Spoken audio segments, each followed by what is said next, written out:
Yàlla moo leen fi tegoo dañu koy nangu. Pastoru TV,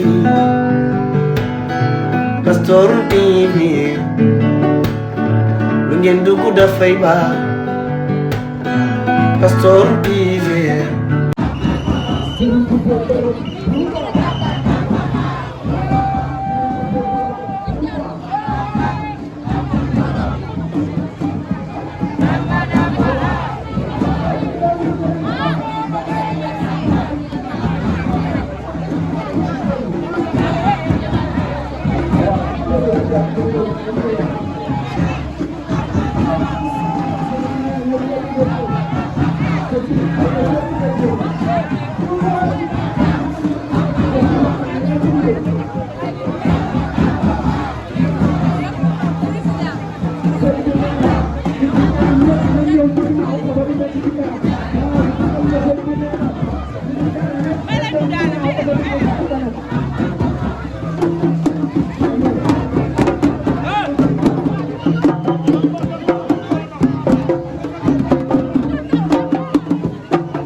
Ahmadou Bamba jërëjëf.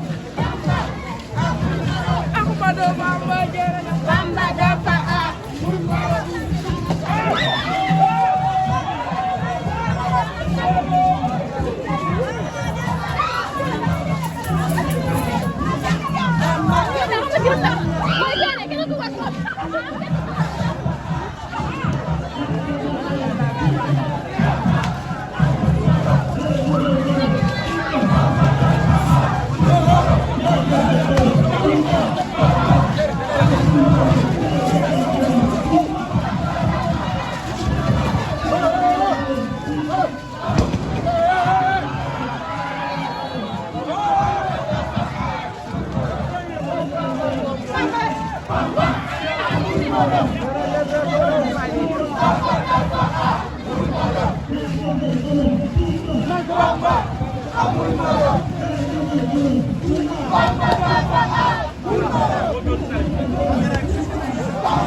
yàlla may ñu woon lii parce que Covid bi tëjoon nañu tëj boo xam ne nii xalaatuñu woon gën man mi yor kàddu ba fii tamit yàlla tego ma woon fii ni ma fi tegee nii kon buñ fi accès ren ginnaaw buñ santé population Ndiarème Limamoulaye yëpp sant toute la communauté mouride ñu ngi sant sëñ Kosso mi di suñu sëriñ d'abord wax dëgg di suñu xarit dañu jàppale ci Zahir bi moom mooy lan mooy lii bañ koy ut ñëpp xam nañ ne kenn mënu ko ci léeg-léeg damay wax ne ñaare moom lim ci dugal lu ci ay xob ak lim ci dugal boo ko jigéen nekkoon pal gi day nen kon sëñ bi jërëjëf beneen bi ñuy jàppale ci baatin nag mooy li ñu ànd ak moom lii defe naa ne bañ ci ànd ak moom déggaguñ adjoint au maire bañ ci ànd ak moom militant simple lañ kon nga lawaay bu ñu demee ba dégg monsieur le maire bu doon raam di ko def it dañoo war a ànd ak moom raam xam ne moom lu ñu jëmee rek sëriñ bi rek lay seet te kooku muy seet ali salaatu am rek lay seet te kooku ko gis faaw nga egg ci yàlla sëñ Tuubaa nag dafa egg foofu moo tax mu jaral ñu fii ma nettali leen benn anecdote ci suba xam nga dafa xëy di taw bu doy waar benn kilifa woo ma ne ma foo ne waaw ma ne ko man de damay ñaanal sumay waajur yu jiitoon mais defe naa ne xat na xat bu nga xam ne nii kër ga sax mënuñu fa egg damay dëpp mu ne ma bisu sëñ Koso bi nag mbaa dina sotti ma ne ko bu fekkee ne nar nga ko jógal dem kooku du arrière bu doon wàcc ay waame ay doj sax boo ko naree rek ñëwal ñu daje fa parce que man fii dama doon du ma fi nekkee ba julli tisbaar ma ñaan tàggoo fa sàkku ñaan dem ñoo fekkee ci bis bi parce que bis bi ñun fii la ñu ubbee suñu màggal Touba kon waruñu koo rate kon ñu ngi ñaanal mbooloo mi yëpp ku fi teew ren yàlla na fi teew déwén ku fi teew déwén yaa ngi fi teew ay ndombay tànk ku fi indi jafe-jafe yàlla na nga tàggat jafe-jafe ñun ñëpp ñu ànd yokk jërëjëf Serigne Touba jërëjëf Serigne Touba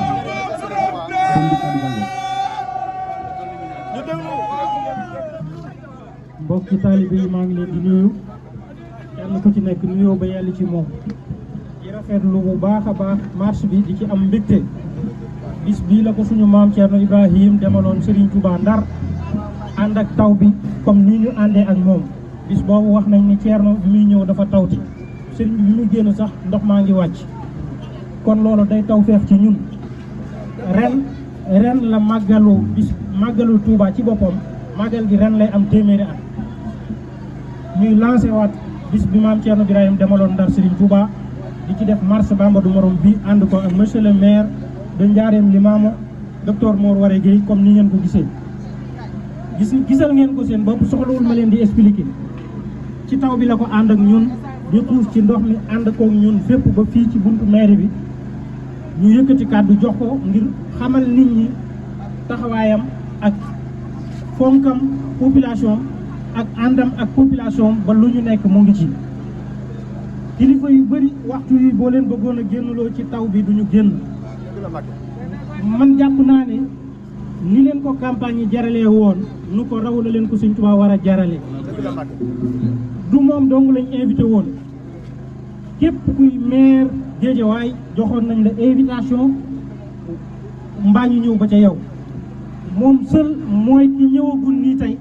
ànd ak ñun marche bi di dox ak tànkam ñu def tour ci Géejawaay loolu nag lu ñu marqué la loolu dama bëgg ngeen def ko ab denc boo xam ne da ngeen koy bàyyi xel Ndiarème Limaamo ñu mel nii la soxla Sénégal ñu mel nii la soxla ñu am xam-xam ba pare wàcc mën a jaxasoo ak nit ñi activité politique kese du leen tax di jóg mais peuple bi lu ñu ne dañ leen cay fekk tey jii loolu la docteur def loolu la daan def avant maire loolu la def tey bi mu nekkee maire man nag en personne Serigne Koso ba nga koy sant di ko sant ci turu Daarul Mooti di ko sant ci turu borom daaru di ko sant ci turu taalibe borom daaru yëpp di ko sant ci turu taalibe murid yëpp di ñaan yàlla ci darajey Serigne Touba barkeb Serigne Saliou ak Thierno yàlla na gën a kawe yàlla na gën a mucc yàlla na ko yàlla gën a dooleel di ñaanal Ndiarème Limaamo liggéey bi nga fi war a def yàlla may la ci ndam ba jox la yeneen yu kawe yii ñun fañ lay séentu lii moo ci gën a tuuti di sant Mori mii nga xam ne moom it moom ñoo nekk fii ci mairie bi musuñu koo def te ànduñu nii lañ ko daan àndee kon tam Mori Fall ñu ngi koy sant bu baax a baax di sant toute la population de Ndiarème Limaamo rawatina maire docteur Mor Waré ak équipe am bi nga xam ne ñoom la àndal di liggéey fii ci Ndiarème Limaamo laay lii rek moo doon kàddu yi ma bëgg ñun ñëpp rek nu wax ne jërëjëf Serigne Touba. jërëjëf Serigne Touba. jërëjëf Serigne Touba. jërëjëf Cheikh Ahmadou Bamba Khadimu Rasul. nu ñaan Serigne Mountakha yàgg fi ci wér Serigne Bassirou Mbacké Anta Niang yàgg fi ci wér ñaanalaat docteur Mor Waré Gueye sa mission yàlla na mat yàlla na nga am lu kawe sa njort ci Ndiarème Limaamo bii nga yore jéego yi yëg nañ ko lool kon nag mbokki taalibe yi gisal ngeen ko seen bopp la taxoon ma ne leen na ngeen ko tànn ndax mooy meilleure personne bi ñu war a mën a tànn pour def ko maire Ndiarème Limamoul gisal ngeen ko seen bopp. man dama làmbatuwul ñàkkuma fit itam bay tendeefal ci ginnaaw kenn duma diw ma sama bopp bay am mauvais choix bu baax la moom mooy meilleur choix ci Ndiarème Limamoul moo tax def ngeen ko yàlla defal nañ ci tawfeex ñu ngi ciy sant yàlla di ñaan yàlla dooleel ko yàlla jàppale ko allahumma salli ala sayyidina Muhammad wa sallam. Yàlla moo leen fi tegoo dañu koy nangu Pastoor TV Pastoor TV lu ngeen dugg dafay baax Pastoor TV